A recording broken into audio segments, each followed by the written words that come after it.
Hello, cooking enthusiasts. Today's video is going to be about a few experiments I've been doing with soy milk, but especially roasting the beans. Before we get to the roasting, which from what I've seen is relatively unique, I want to go over my basic methodology and technique for soy milk and really any other plant-based milk. Even though I am an omnivore and I love regular dairy, there is a lot of appeal to plant-based milks when it comes to certain types of experimentation. For example, it makes certain projects more accessible because some people are lactose intolerant or otherwise don't eat dairy. But there is also a certain amount of control that you get with plant-based milk that you don't get with conventional dairy. Down the road, I want to do a lot more experimenting with making tofu and even fermenting tofu, and the parallels with cheese making are very intriguing. As I mentioned in my cultured ricotta video, there is a lot of frustration I have with cheese making due to the lack of accessibility to really high quality milk. The advantage of exploring some of those topics and techniques with tofu making is that you have a lot more control because you are essentially making the milk so you can adjust a lot more variables. But that's more of a topic for another show. When I am making even regular soy milk, I think the biggest difference is the ratio of water to beans that I use.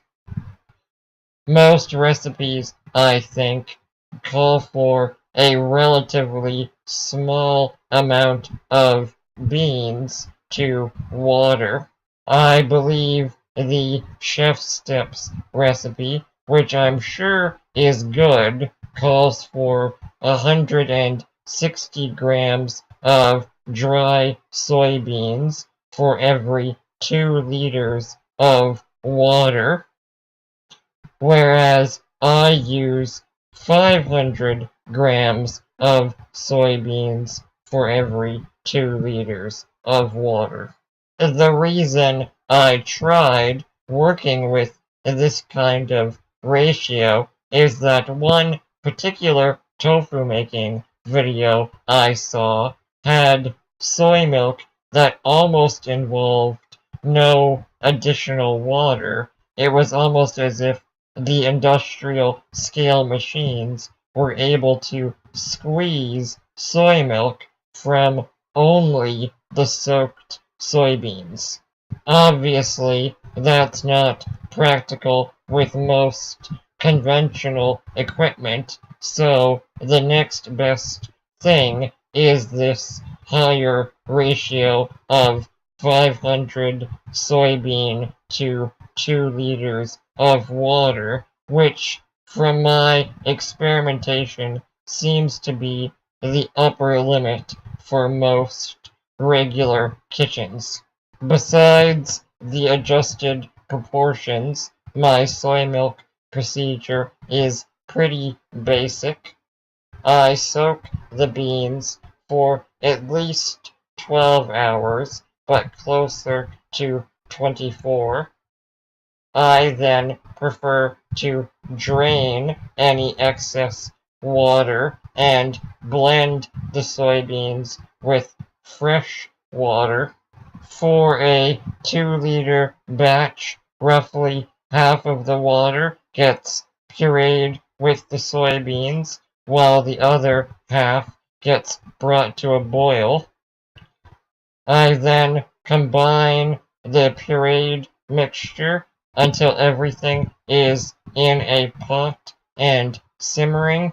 Then the whole thing simmers for a good 3 to 4 minutes before fine straining in a mesh bag.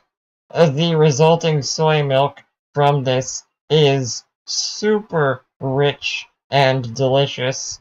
It has the consistency of almost a light cream.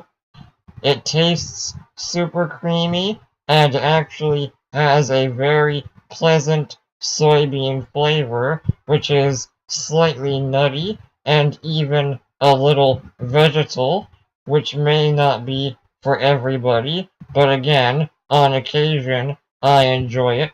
I think if you wanted to make a dairy-free version of cocktails involving cream, this would be an ideal solution, and I think this type of soy milk makes excellent tofu. Where things get really interesting is when you start roasting the soybeans. Now, from my experiments, if you want to make soy milk and other products with roasted soybeans, I would only roast roughly half of the soybeans. Roasting the soybeans adds some interesting flavors, but it also makes them harder to extract from. So in my experience, if you use entirely roasted soybeans, the resulting soy milk is a bit thin and lacks richness, whereas if you blend roasted and unroasted, you get a bit of the best of both worlds.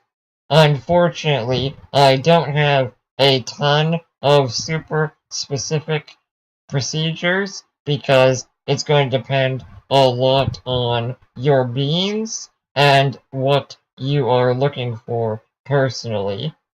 I think having 40 to 50% of your beans being roasted at 300 Fahrenheit for maybe 30 to 40 minutes is a good starting point.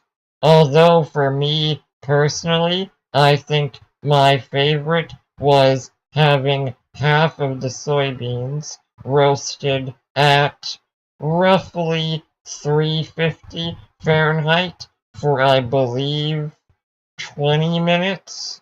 It's possible it was a bit of a fluke, but roasting at a slightly higher temperature for a shorter time created some really interesting complex flavors, and it made an absolutely delicious chocolate soy milk drink.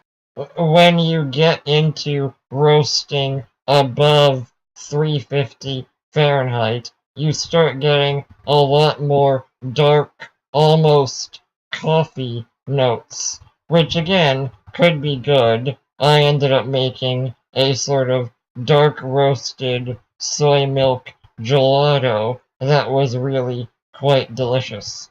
But I think if you take anything away from this, I would highly encourage you to experiment with soy milk and other plant-based milks, even if you don't need them for dietary reasons.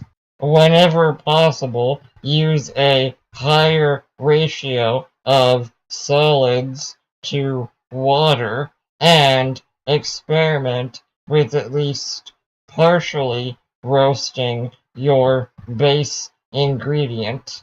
And I think this definitely also applies to nut-based milk and not just soy milk.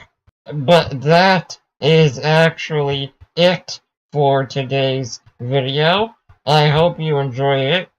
Please feel free to ask any questions about my experiments. I tried to keep things relatively brief, so there's certainly more details I could get into. Please consider sharing it with any lactose intolerant friends, and if you liked it, please consider subscribing. Otherwise, thank you for watching.